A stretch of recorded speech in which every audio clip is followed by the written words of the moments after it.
Country music, who do you think of? Maybe it's Dolly Parton belting Jolene or Tim McGraw's iconic Southern drawl. Maybe it's something a little bit more modern like Taylor Swift's Love Story, which got a revival on TikTok this past summer. Or maybe Gabby Barrett's top Billboard country song, I Hope. Or maybe, let's be honest, you just think of white people. When you look at the country charts, black artists are far and few between. But that doesn't mean they don't exist. And actually, in many ways, black people in America have helped shape country music to what it is today, even if they don't always get the recognition for it. With a story about a country singer who wears black on stage, performs songs about life's challenges, has battled substance abuse, and had run-ins with the law. No, I'm not talking about the late country legend Johnny Cash. This outlaw is someone fairly new to the music industry who hopes one day to make a big impact on audiences. Last time that I talked to you, you told me not to call you up no more. William Henry Young Jr., better known as Wild Bill Young, knows how to belt out a traditional style country tune. I'm gonna knock back on your door. He worked as a trucker. He wasn't a formally educated man, but just Young's mother, who has a PhD in education, is retired from the St. Louis Public Schools. Young grew up on a private street in University City, but you wouldn't have known it by the time he was a teenager. Young's moniker, Wild Bill, has nothing to do with country music and everything to do with his misspent youth. He masqueraded as a kid from a broken home and hung out on the streets with the wrong crowd. At just 14, he was arrested and charged as an adult with armed robbery. neighborhood convenient. And I've always planned to be a singer from a kid. But you know, you just don't plan something like that. But you know, I think I... This is Bill. Please tell us, Soul Central, how long have you been doing this? I've been singing country music basically all my life, man, since I was about 5 years old, but actually professionally about 7 years. I started out in St. Louis, Missouri by way of guys believing in me like Chuck Berry, Freeman Bosler Jr., the first African-American mayor in St. Louis.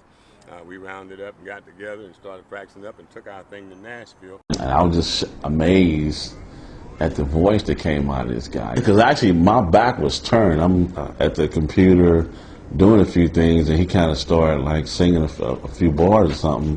And I had to turn around and look like, man, this guy here, he's like the real deal.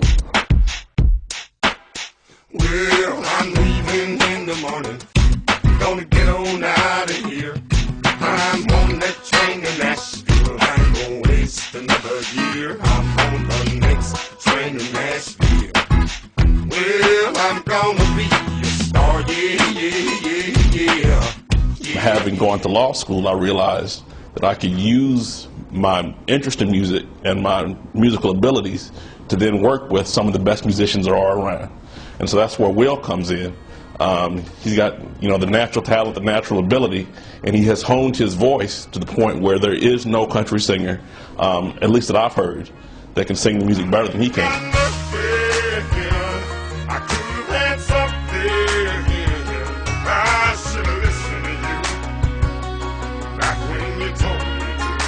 I wrote my first song in 1995, which was Next Train to Nashville. Well, it was 10 years before it was recorded, because that's the first song me and Willie recorded. Just to let you know, I have a large following, and through nothing, no horrible crimes or anything, but I did a small stint at the Department of Corrections, which was Bonne Terre, Missouri. When I was there, I sang every night for 6 months straight, 7 days a week, 18 songs a night, a cappella.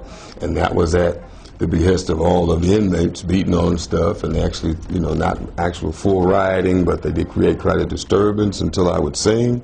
So I do have a large following. We're talking like thousands in the state of Missouri, correctional system, that guys that, just need a second chance, but developed a love of the music along with me singing it, love for me to do it every night. So we kind of turned it into a musical place for 6 months that I was there. It's hard to get people in a cheery mood that are actually going through some tough times and periods in their life like that. Hard times in the ghetto, yeah. See the people ain't working and the ladies all hurting. Hard times in the ghetto, man. When you're talking to a friend and the very next day he's dead. Hard times in the ghetto, man. If they feel like this, you can feel the word said. Hard time to get old man with a plant of gold and my mama done lost a job. More time. My boss. Expect to see an Afro-American do country music a lot. People are always kind of surprised a little bit, or it seems like it's something that's foreign nature a little bit. Literally, the first star of country music was a colored man named DeFord Bailey. People, you can kind of fact find it yourself. He was the guy that helped name the Grand Ole Opera. The Encyclopedia states all this. So when I learned that, that's when I tell you that the barriers, that so-called stereotypes and stigmas that went along with being colored and singing country, they didn't matter to me too much anymore. If I got to expect much, and then Will opens his mouth and he sings, and they hear that it is the authentic, real deal. And in the morning I'm leaving, making my way back to Cleveland. So tonight I hope that I will do just fine. You know, the first song that Will wrote was called Next Train to Nashville. The first song that Will and Willie recorded together was Next Train to Nashville.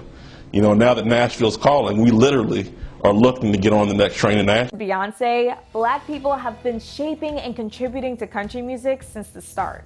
And while the United States has made some progress in Black representation in some genres of music and entertainment, it's important that history provides a holistic depiction of all of our contributions. Because Black history is American history.